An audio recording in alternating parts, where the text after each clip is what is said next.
So today we're going to be annotating Mrs. Midas by Caroline Duffy. The learning intentions are to understand and analyse the poem, and if you can explain what the poem's about and break down and examine the language, then you'll have been successful. Mrs. Midas is a poem written from the viewpoint of the wife of the mythological King Midas from Ovid's Metamorphoses. King Midas was granted a wish by the god Dionysus whereby everything he touched would turn to gold. It's quite funny, and there's a range of emotions expressed through the persona of Mrs. Midas as she speaks against her husband's foolish actions and starts to separate herself from him. She kind of leaves him to waste away in isolation while she feels bad about the loss of their physical relationship and laments for this and essentially the chance to have a baby together and fulfil their dreams. Themes in it are greed, the consequences of her actions, loneliness and solitude. It's a dramatic monologue from a female perspective, and it's similar to other poems in the World's Wife collection, in which the well-known male characters from myths or history are presented from the viewpoint of the forgotten or disregarded women in their lives. So if you think about Havisham, that's another good example of that. Duffy focuses on an aspect of this well-known character, King Midas, and presents an imaginary response from his wife's viewpoint, providing fresh, thought-provoking and comical insight into their lives. The first 6 stanzas deal with the discovery of his wish, how he panics about it and the power he's been given, and she's kind of funny throughout it, and Mrs. Midas kind of shows the kind of personality that she has by seeing the comical side of things, and she shows you how everything's been turned to gold in her house. It kind of becomes a bit more serious after that, and it reveals the harsh, heartfelt implications of Midas's gift, highlighting the damage it's done to the couple's relationship and their future together. It was late September. I just poured a glass of wine, begun to unwind while the vegetables cooked. The kitchen filled with the smell of itself relaxed, its steamy breath gently blanching the windows. So I opened one, then, with my fingers, wiped the other's glass like a brow. He was standing under the pear tree, snapping a twig. So we have the word choice of September. It shows us that it's a time we would kind of associate with golden colours of autumn, but also things coming to an end, but it's a bit of foreshadowing in there. We have word choice of unwind, okay? We get to see how Mrs. Midas sort of relaxes, unwind. She's poured herself a glass of wine. It's meant to create this sort of domestic, homely atmosphere in that opening stanza. We have the personification of the kitchen.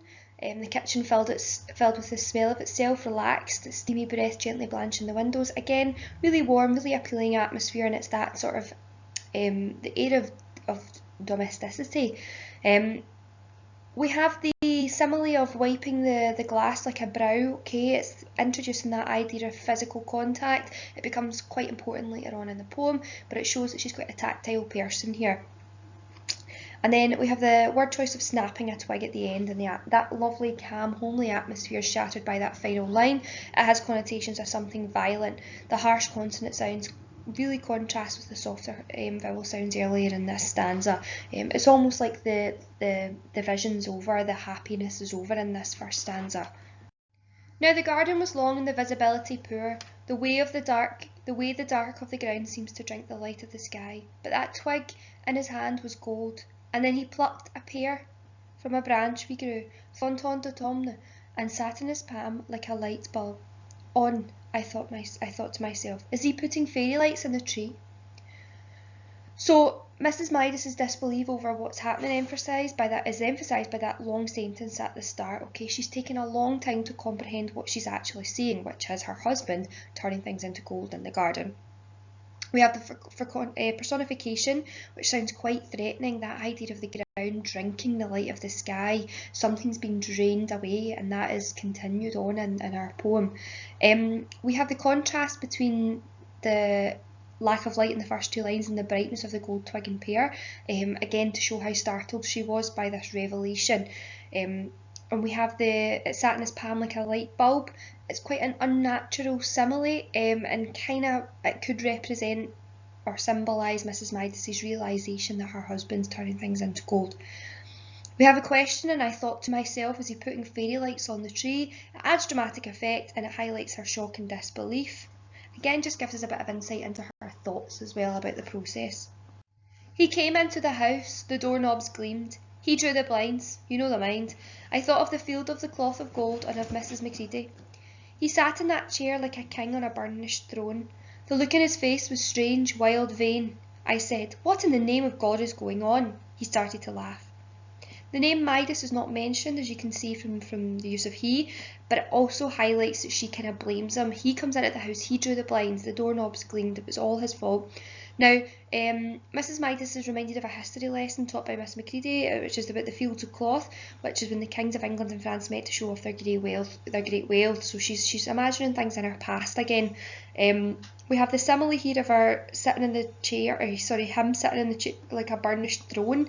The word burnished, or the image of burnished, reflects really the grandeur and the wealth here. It's very over the top. We have the structure here of the list of the facial features, strange, wild and vain.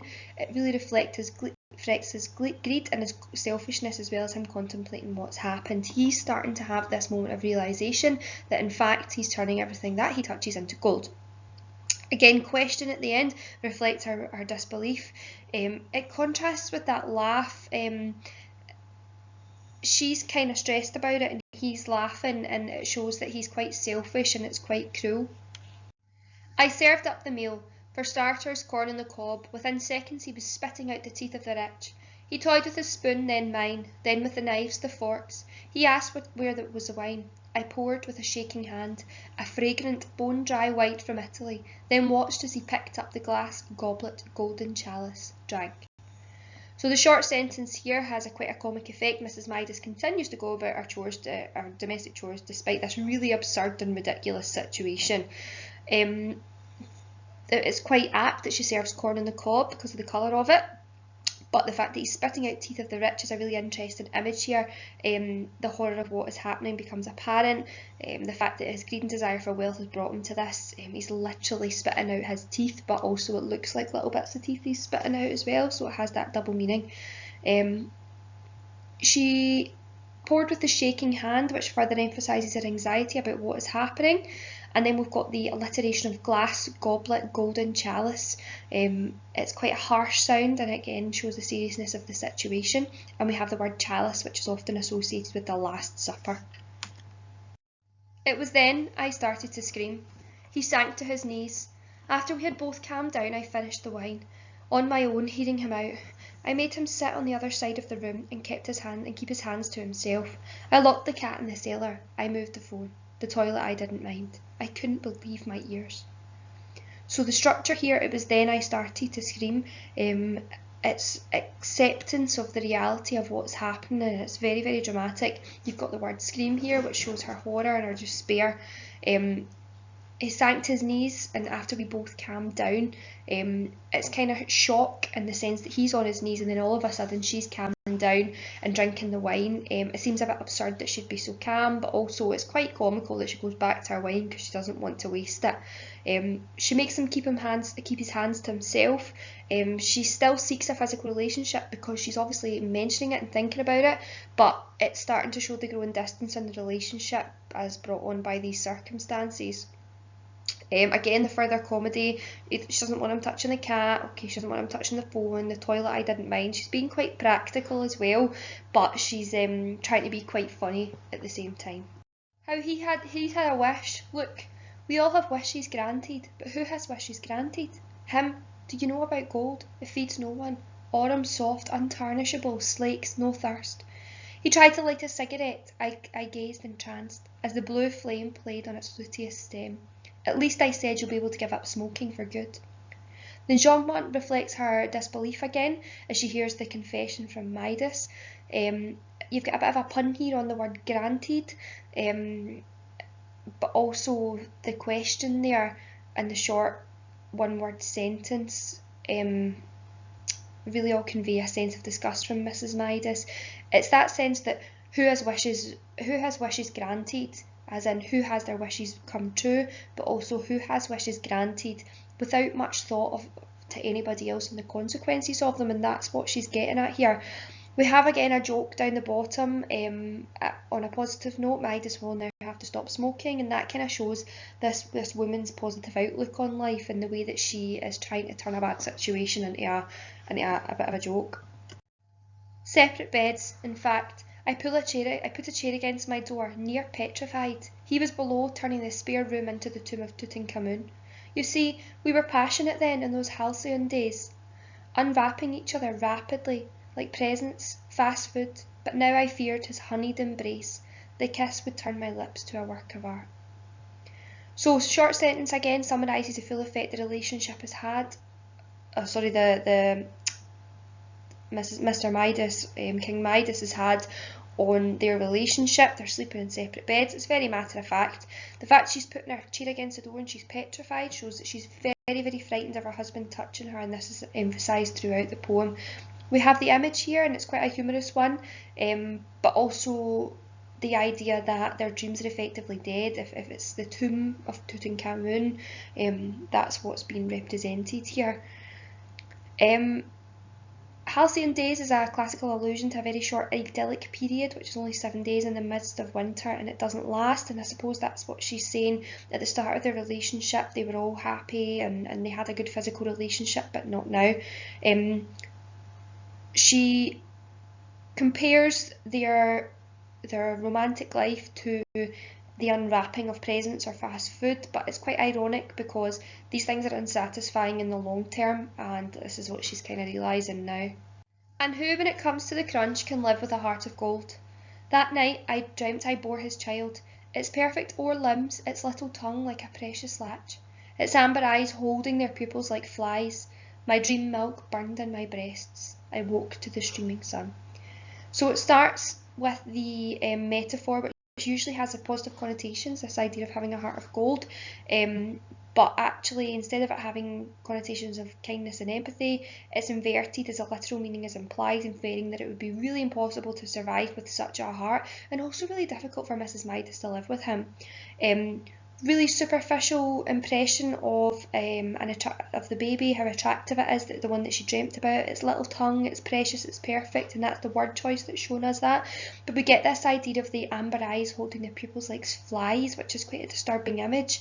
We have my dream milk burned in my breast, again another image here. Sadly her milk will remain only as a dream as too long as her husband has this gift, unfortunately.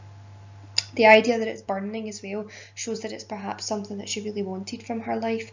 We have the word choice of streaming sun. It reminds us that every day she'll wake to a world of gold from the minute she opens her eyes, and that's more of a, rather than the sun coming in, it's a comment on the fact that everything's been turned gold. So he had to move out. We'd a caravan in the wilds and the glade of its own. I drove him up under the cover of dark. He sat in the back, and then I came home. The woman who married the fool who wished for gold. At first I visited odd times, parking the car a good way off, then walking. So we've got here, so he had to move out. She bluntly informs us the consequences of the myth and the effect that it's had on their lives and how it continues to destroy their relationship. The word choice of the fact he's in the back shows that their relationship and intimacy is no longer there. It's all about separation. Now he's in the back, she's in the front, they can't go near each other. She's really embarrassed that she married him, hence why she uses the word the woman who married the fool. She feels very bitter towards him, clearly. At first she visited him, and that's what that word choice implies, but also implies that she stopped that later on, which shows further isolation. You knew you were getting close, golden trout on the grass. One day a hair hung from a larch, a beautiful lemon mistake, and then his footprints glistening next to the river's path. He was thin, delirious, hearing, he said, the music of Pan from the woods. Listen, this was the last straw. So she continues to present this image of solidarity, distance, detached, separate lifestyles as she describes the golden items she discovers on her walk from the park car to her husband. We also have this allusion here from the music of Pan, associates Midas, similar Greek god, this time the isolated figure of Pan, who was the god of shepherds and flocks. If you think about what's become of Mr. Midas or King Midas, then you'll be able to hopefully make that connection. What gets me now is not the idiocy or greed, but the lack of thought for me, pure selfishness. I sold the contents of the house and came down here. I think of him in certain lights, dawn, late afternoon, and once a bowl of apples stopped me dead. I miss the most, even now. His hands, his warm hands on my skin, his touch. So the final stanza really stresses her anger at her husband's pure selfishness and making a wish that's not only affected him, but it has also deprived him of any physical relationship and his wife's chance of having a baby. And it's those words, that lack of thought, idiocy, greed and selfishness, that makes that really clear to us. We have the repetition of the word hands, which emphasises that she really misses his touch, and it was once a symbol of their intimacy, but now no longer. Unlike human skin-to-skin contact, gold is cold and hard and won't provide the satisfaction or the happiness that you require. It ends on a really ironic, sad note because it's about touch, which he can't do, and it expresses her grief and realisation that the individual dreams which we think will make us happy end up destroying us and those around us.